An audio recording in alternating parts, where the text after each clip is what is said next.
Um segundo. Ok. Vou pedir aqui, estávamos aqui com um pequeno problema técnico para voltarmos aqui ao início desta sessão, porque problemas técnicos trouxeram aqui um reset da máquina e, portanto, tive que voltar novamente a colocar no ar. Este projeto é o projeto 1730, um projeto que fala-nos sobre um livro com 7 questões durante 30 minutos e com um convidado que hoje é o Francisco. Agora sim, Francisco, tivemos aqui um pequeno delay. Isto quer dizer que é ao vivo, não é? Exatamente, isto quer dizer que é mesmo ao vivo e há pouco estávamos ali com um delay que não nos estava a impossibilitar essa mesma ação. Este evento de hoje é, digamos, apoiado pela Porta Editora para trazer até si o que de melhor se escreve e que melhor se publica em Portugal. E de alguma maneira hoje trago aqui o livro O Código de Sucesso de Ron Friedman. É sobre este livro que vamos falar e vou falar com o Francisco. Francisco, agora sim gostava que pudesses endereçar-te aqui, adressar as pessoas para conhecermos um bocadinho quem és e que empresa representas.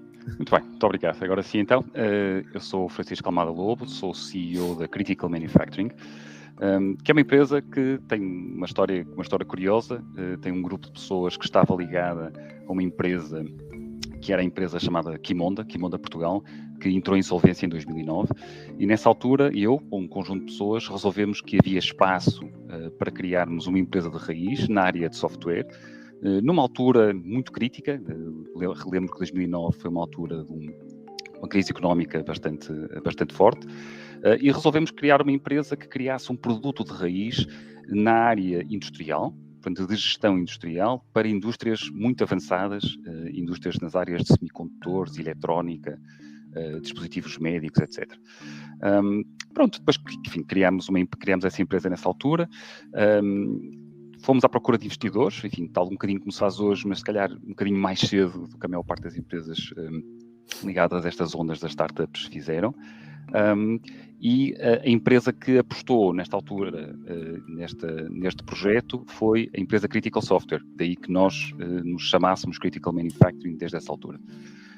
Pronto, a empresa pertenceu ao grupo Critical durante algum tempo, até 2018. A partir desta altura, portanto, já não fazemos parte, somos uma empresa autónoma, já não fazemos parte do grupo. A empresa faz então soluções de MES. MES é um termo que significa Manufacturing Execution Systems, portanto estamos a falar de software de gestão que tem uma componente de controle de processo nas fábricas, de automação e de análise de dados, de analítica, dedicada então a estes conjuntos de segmentos. E nós fomos criando a empresa. No início, como todas as startups, nada funcionou como devia ter funcionado, não é? Isto é quase, faz parte, enfim, da história de todas estas empresas. Tivemos que aprender muito, fruto de tentativa e erro. Mas as coisas começaram realmente a funcionar muito bem e até chegámos no ano passado, 2021, com um crescimento fantástico. E então estamos agora, passado este tempo todo, 2022, temos cerca de 350 pessoas, contratámos no ano passado 100 pessoas, estamos a contratar 200 este ano, trabalhamos para as maiores empresas industriais do mundo destas áreas, praticamente tudo fora de Portugal, criando produtos próprios de software, que acho que é uma das coisas muito, muito importantes, e estamos, enfim, a dar cartas no mercado internacional. Terminava esta parte dizendo que existe um estudo que para nós é muito relevante, que é o estudo da Gartner, o Magic Quadrant da Gartner, que nos posiciona claramente este ano como líderes no nosso nicho de mercado. Isto é muito importante. Estamos a falar de um estudo que inclui empresas como a Oracle, a SAP, a Siemens, etc. E, portanto, pôr-nos no topo deste grupo de elite é realmente algo que para nós é um motivo de orgulho. Para vocês e para todos os que se sentem também aqui e que vos acompanham aqui, a sentir que estamos a partir de Portugal para o mundo também a levar tanta coisa boa aqui. Francisco, o tema de hoje foge um bocadinho à linha onde provavelmente habitualmente costumas intervir, noutros quadros e noutros quadrantes aqui. Hoje falamos um bocadinho de livros, as primeiras perguntas, naturalmente, vinham um pouco para a tua, digamos, familiaridade sobre esta questão do livro. Fala-nos um bocadinho sobre os teus hábitos de leitura. Portanto, és alguém que não vives sem um livro na mesinha de cabeceira, tens aqui uma dinâmica de leitura constante. Fala-nos um bocadinho sobre isto e eu também te vou colocando algumas outras questões ainda sobre este quadro. É gira a questão da mesinha cabeceira, eu já explico, porque, enfim, eu tenho hábitos de leitura absolutamente caóticos. E, portanto, significa que, por vezes, consigo ficar, tipo, um mês sem ler nada e depois consigo chegar ao ritmo de 2, 3 livros por semana. Sobretudo quando há um assunto que, enfim, que me interessa muito. Para além deste nível caótico, ainda que tenho, muitas vezes, o hábito terrível de ler vários livros ao mesmo tempo. Portanto, interromper, recomeçar outro, etc. E vou empilhando na mesinha de cabeceira. Né? E normalmente empilhos na mesinha de cabeceira até a minha mulher dizer, ok, já chega, portanto, agora ou acabas de ler ou encostas na prateleira porque não podemos ter aqui mais nada aqui em cima. Pronto, depois de resto, enfim, quando eu me dedico a um determinado assunto, sou um bocadinho obsessivo nessa vertente de leitura. Lês essencialmente géneros mais técnicos, não leio tudo, vamos lá ver. Eu técnicos do ponto de vista de software já não leio muito. Leio alguma coisa na área de gestão. Não tanto, até uma das coisas que eu costumo dizer é que quem sabe faz, quem não sabe ensina. E a minha mulher é professora de faculdade e também não gosta muito disto. Mas portanto, é uma das coisas que eu acho interessante. Agora, quando estes livros de gestão, e de resto é um bocadinho o caso do livro de hoje, são bastante, enfim, consubstanciados, fundamentados em métricas, em experiências. Eu acho que aí realmente é de grande valor. Eu tenho, no passado, nos últimos tempos, houve 2 tópicos para mim que chamaram muito a atenção e onde investi bastante em alguns, em livros sobre estas áreas. Um era sobre os métodos SaaS de vendas, ou seja, de Software as a Service, uma área um bocadinho técnica, mas onde há muitas estatísticas, muita informação, portanto, onde se aprende muito, mesmo quando a nossa empresa não é exatamente essa área, mas não temos que fazer essa, digamos assim, tradução para o nosso ambiente, essa é uma das áreas. A outra tem a ver com as áreas de trabalho, de trabalhos híbridos, trabalhos remotos, do que são os escritórios de futuro. Estamos aqui a falar antes, nesta altura temos mais gente no escritório porque está muito calor e o ar-condicionado da empresa é ótimo. São áreas realmente muito interessantes. Só nesta área de gestão há uma coisa que eu também leio sempre, e que é uma coisa que eu aconselho vivamente, que são os livros, são as compilações da Harvard Business Review, dos melhores artigos, e são daquelas coisas que eu levo sempre para casa. Pronto, isto é a área técnica. Agora, eu leio muito para além disto porque isto, enfim, é uma área só. Depois, o que é que eu gosto de ler? Livros sobre perspectivas históricas de coisas. Leio coisas sobre Roma, sobre o Egito, sobre a Segunda Guerra Mundial. Enfim, são áreas que me interessam bastante. Um dos autores que eu leio muitas vezes, tem uma história engraçada, é o Ken Follett, que escreveu uma quantidade enorme de livros. E esse normalmente tem livros com alguma dimensão. E eu tenho uma história engraçada, porque houve um dia que li um livro sobre a Segunda Guerra Mundial que envolvia Portugal, e a história de Portugal na Segunda Guerra Mundial é muito interessante, mas ele escreveu uma série de coisas que para mim estavam mal. E então resolvi escrever-lhe. Escrevi-lhe um e-mail e expliquei, olha, eu sou português, gosto muito de ler os teus livros, mas olha, isto aqui não está bem. E ele foi muito simpático, respondeu-me de volta, disse que sim senhor, que às vezes era muito difícil obter os factos, enfim, com o nível que era necessário, que ia corrigir aquilo numa segunda edição, não sei se corrigiu se não, mas pelo menos foi muito simpático na resposta e acho que foi uma coisa que correu muito bem. Foi uma iniciativa. Sabes que eu vou tendo às vezes essas iniciativas, Francisco, quando por vezes aqui no LinkedIn menciono os autores, ou aqui ou no Twitter, e que por vezes acabam por surpreendê-los, porque pela primeira vez eles veem a capa do livro em português que não conheciam, alguns deles, e muitas das vezes até por mensagem, Pedro, podes-me dar feedback sobre o que é que achaste do livro, o que é que não achaste? Portanto, é uma experiência de leitura hoje muito diferente do que de facto acontecia há uns anos atrás, não é? Portanto, temos aqui esta possibilidade de, também pela via virtual, direito que se consegue fazer, é incrível, não é? É incrível.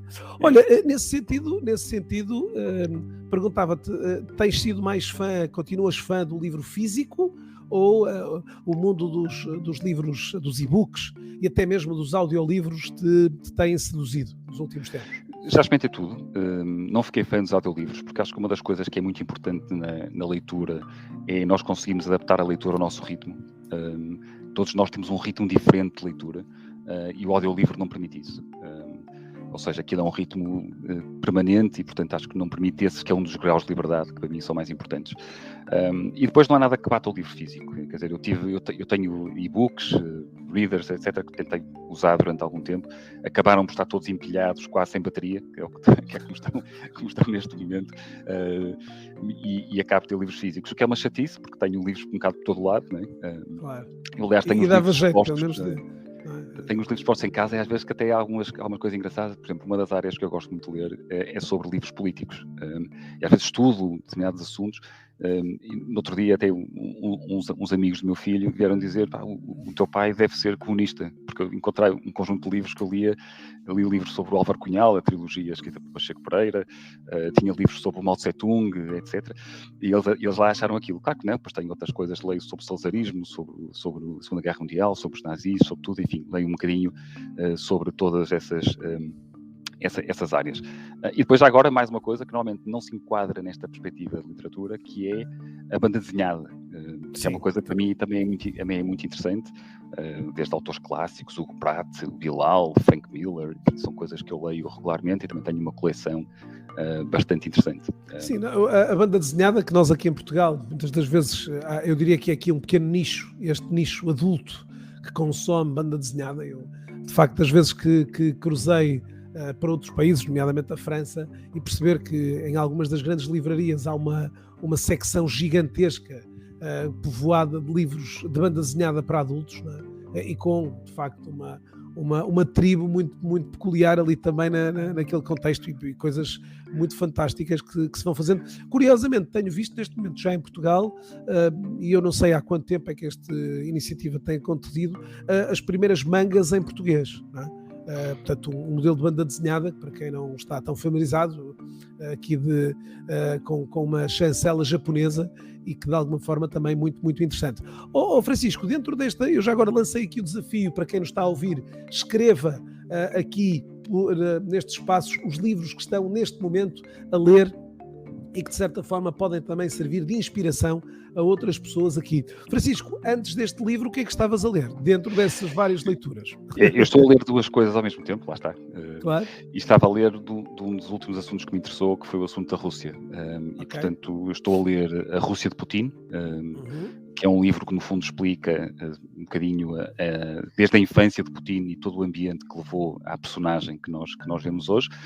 Mas depois outro também muito interessante, também um bocadinho por causa desta perspectiva histórica que eu aprecio, e foi um bocadinho mais fundo, e o livro é Os Romanov. Os Romanov, que explica, enfim, toda a história da dinastia dos Romanov, desde o século XVII até à Revolução Russa, e onde se percebe, enfim, um bocado o que é que está na origem da própria história posterior, né?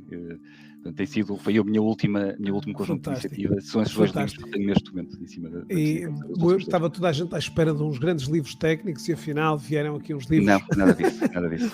Olha, dentro disto, Francisco, o que é que tens do ponto de vista, numa empresa que já foste aqui partilhando, que vai crescendo dia após dia, tens de alguma forma este bichinho que tens pela leitura, tens procurado também incutir esses mesmos hábitos nos colaboradores, vês esse tipo de ação como uma ação importante também de estímulo aqui também à tua, se calhar também uma geração que poderá eventualmente já não estar tão mobilizada para este contexto, não é? Eu faço isso, eu faço o paralelo, quase, enfim, não que tenha tanta idade assim, mas faço o paralelo com os meus filhos, né? Os meus filhos e as pessoas que estão a entrar no mercado de trabalho já não estão em idades muito diferentes, e portanto é um bocadinho, enfim, partilham uma série de questões ligadas a essa geração.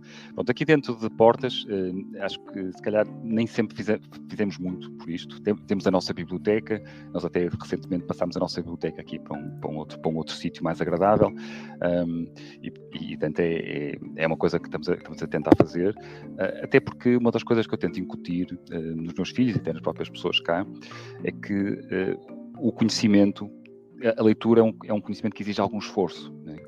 E esse conhecimento que exige algum esforço é aquele que realmente perdura. E isso, aliás, é um dos tópicos que até aparece muito bem retratado no livro, em diferentes áreas.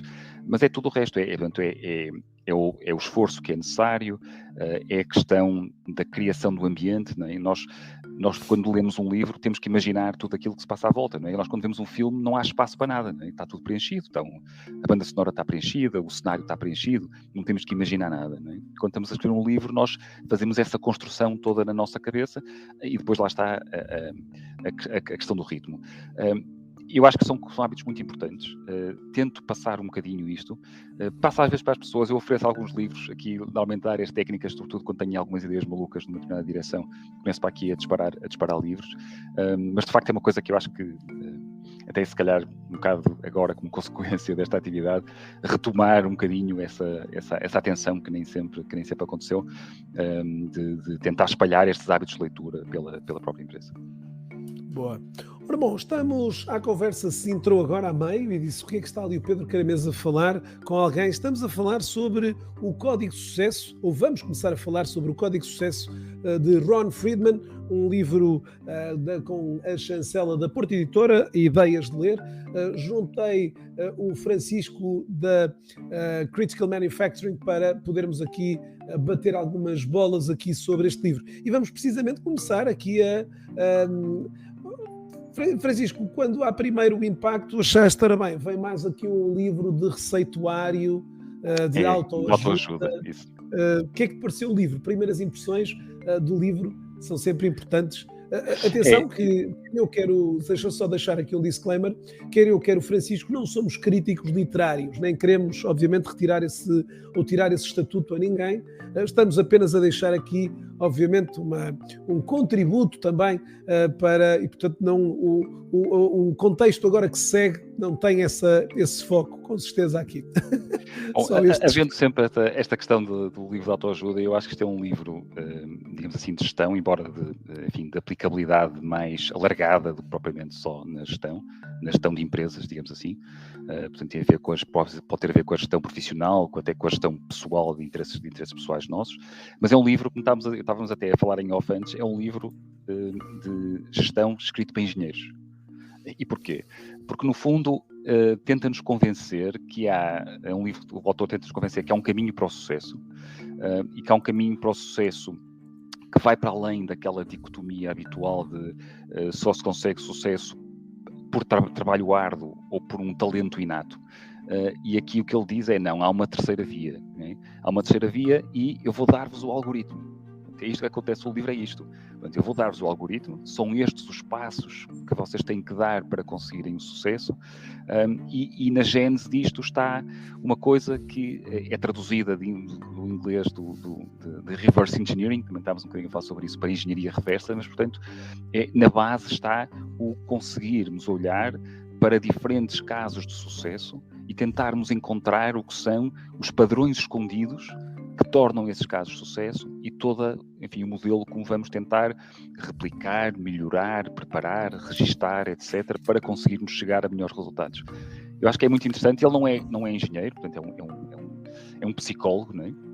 Sim. Mas é muito interessante porque a abordagem, do modo geral, que o Ron Friedman faz, é quase como se fosse uma aplicação do modelo de inteligência artificial, de aprendizagem automática, que é, vamos buscar dados ao passado, vamos tentar interpretar e vamos tentar encontrar as correlações para os dados e vamos tentar fazer com que isso se aplique aos nossos trabalhos futuros, neste caso, que nos orientará para o sucesso.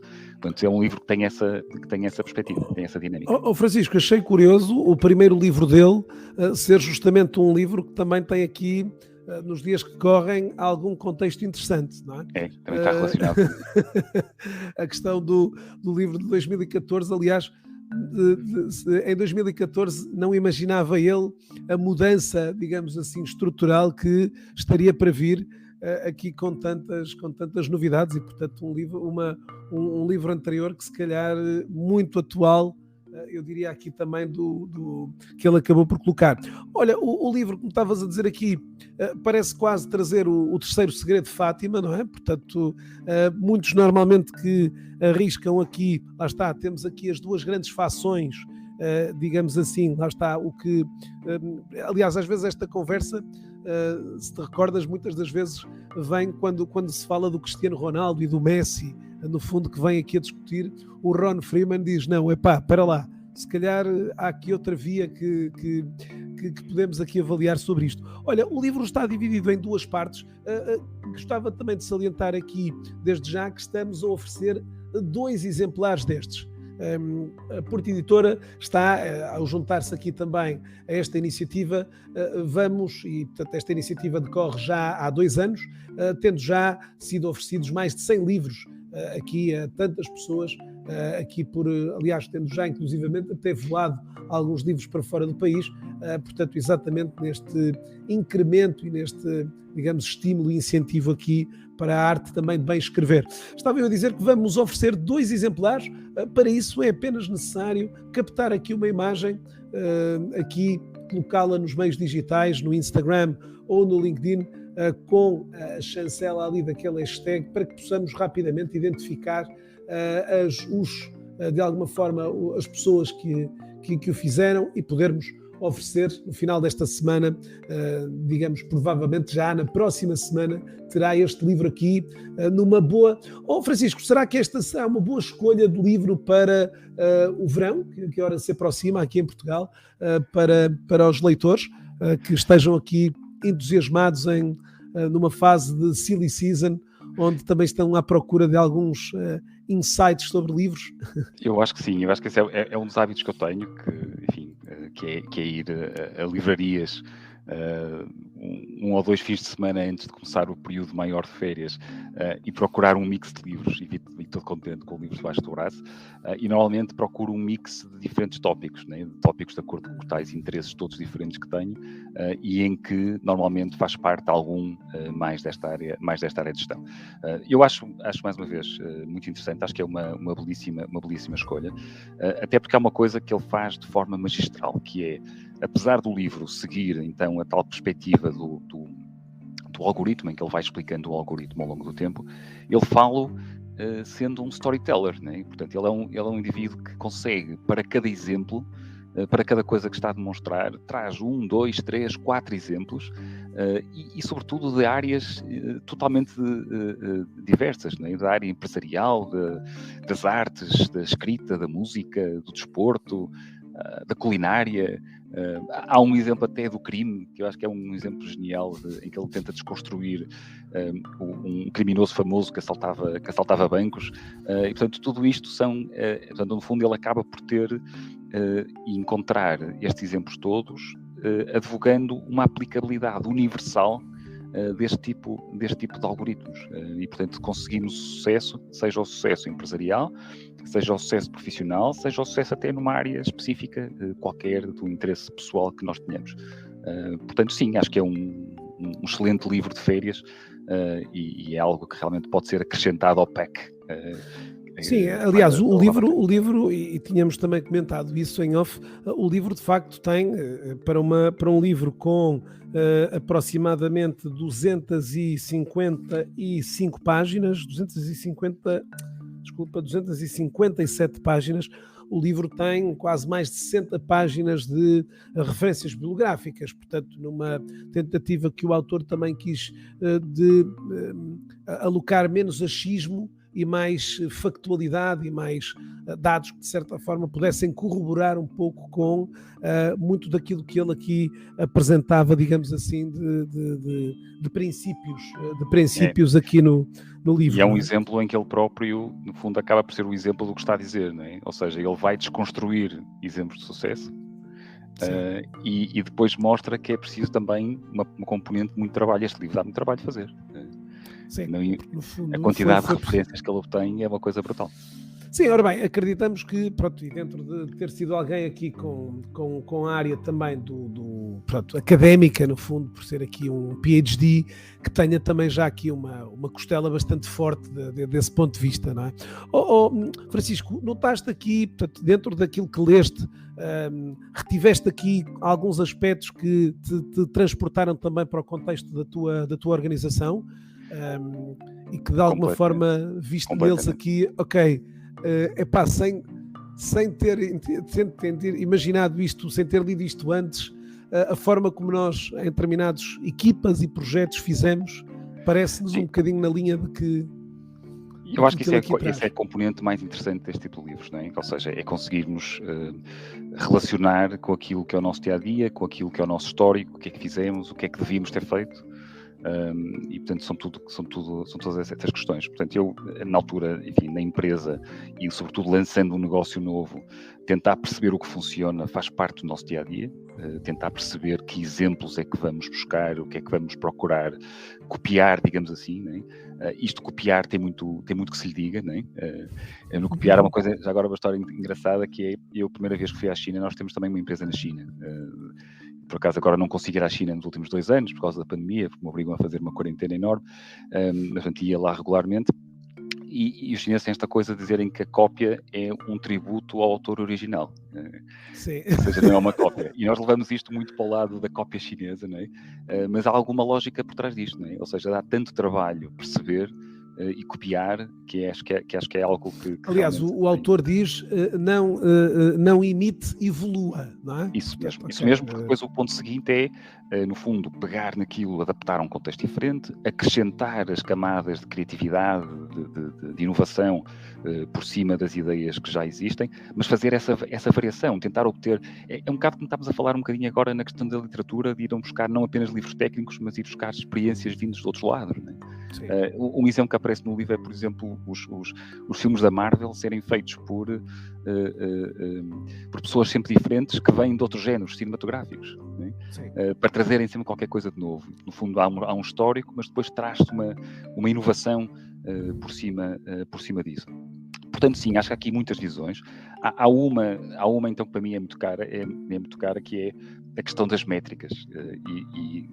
Para quem da minha empresa me está a ouvir, já devem estar fartos de me ouvir sobre métricas, mas quer dizer, eu acabo por ter alguma obsessão pelas métricas, porque acho que nós aprendemos um determinado processo, nós queremos medir o progresso desse processo, portanto, todas estas lógicas de medir, tentar obter um objetivo, tentarmos perceber se estamos perto ou não desse objetivo, né? Uma espécie de gamificação, digamos assim, dos nossos objetivos de negócio, é algo que faz todo sentido e que no livro explica isso na perfeição. Sim, ele até puxa o exemplo do Federer, do Federer, que esteve quase arrumado, não é? E que de repente ressurge muito em função dessa leitura de resultados. Leitura do que é que falhava, não é? Era a questão dele falhava determinadas batidas, percebeu isso e depois ia, enfim, insistia até conseguir fazer isso. Portanto, estas coisas são realmente extremamente importantes, e depois tendo o cuidado de não cair na questão das métricas da vaidade, e esta que aproveitamos aqui no LinkedIn, não é? Estas coisas às vezes dos likes, etc., não é? Porque nós recebemos a tal dopamina cada vez que alguém interage connosco, sim. Mas é muito perigoso nós cairmos um bocadinho nessas métricas da vaidade, né? E não nos focarmos no que são as métricas principais. Portanto, é uma área que eu relacionei assim, tipo, a 100% com aquilo que tenho estado a fazer e que tem sido o meu mundo nos últimos anos. Olha, o livro, porque estamos praticamente quase a chegar ao fim estes 30 minutos, normalmente são só assim um aflorar, até porque queremos, de alguma forma, a quem nos está a ouvir, que fiquem, obviamente, com esta curiosidade imensa de explorarem um bocadinho destas 250 páginas maravilhosas que se leem muito bem. O livro está, eu acho que também, não com uma escrita densa, mas suficiente também reflexiva para que permita, que induza aqui também à reflexão de tudo aquilo. O Ron Friedman coloca de facto aqui 10 grandes lições que obviamente gostava que, até para remate aqui da nossa, sintetizam um bocadinho estas 10 lições, que sintetizam um bocadinho aquilo que é aquilo que ele preconiza um bocadinho com esta, digamos aqui, com esta revelação deste terceiro caminho, que se calhar gostava que as pudesses, enfim, partilhar com as pessoas, que pelo menos algumas delas, obviamente não, sim, pelo menos aquelas que mais tocaram eventualmente aqui, não é? Isso. Eu acho que até nisto tem uma abordagem muito engenheiro, muito científico, não é? Quer dizer, apresentar as conclusões do livro do fim, de ponto exatamente, por caso do algoritmo. Começa com tornar-se um recoletor. Isto significa, basicamente, aprender o máximo possível com outros exemplos da nossa área, com os nossos concorrentes, com nossos clientes, etc. Encontrar as diferenças e criar os modelos. Portanto, percebermos o que é que faz a diferença. não é? Nós temos uma empresa de sucesso que faz as coisas de determinada forma e nós às vezes percebemos, bem, isto está muito bem feito, não é? Vamos lá tentar perceber porque é que nós gostamos disto, porque é que isto funciona, e depois o tal não imite e evolua, não é? Portanto, acrescente a nossa inovação, a nossa criatividade, etc. E depois o tal que entra na segunda parte do livro, que é quando temos o abraçar o fosso entre a visão e a competência, que no fundo é dizer como é que nós, identificando onde é que nós queremos estar, e não estando hoje capazes de o fazer, o que é que temos que fazer para lá chegar. E há aqui muitos pontos muito interessantes da tal questão das métricas, a questão de que nós não falámos, de perguntar, de obter conselhos. Isto é uma das coisas que também na nossa empresa fizemos isto montanhas de vezes. É uma das coisas que às vezes as empresas falham imenso, que é há imensa gente ligada a estas áreas que está disponível para nos ajudar. Portanto, saber como perguntar, saber como obter essa ajuda. Pessoas que estão sem interesse nenhum, às vezes financeiro, nem nada, só querem mesmo ajudar. E é fantástico. Francisco, temos aqui uma pessoa aqui pelo mundo LinkedIn, envio desde já uma grande saudação especial ao Rui Bairrada, do Doutor Finanças, e o Rui tem feito uma coisa super interessante, que é exatamente os almoços revigorantes, onde convida amigos, parceiros, outras pessoas, para uma conversa, muitas das vezes descomprometida e tranquila, exatamente também nessa perspectiva de ir beber um pouco dessas, às vezes de áreas tão distintas como tu há pouco ali falavas, que às vezes trazem insights que podem ser efetivamente reveladores, não é?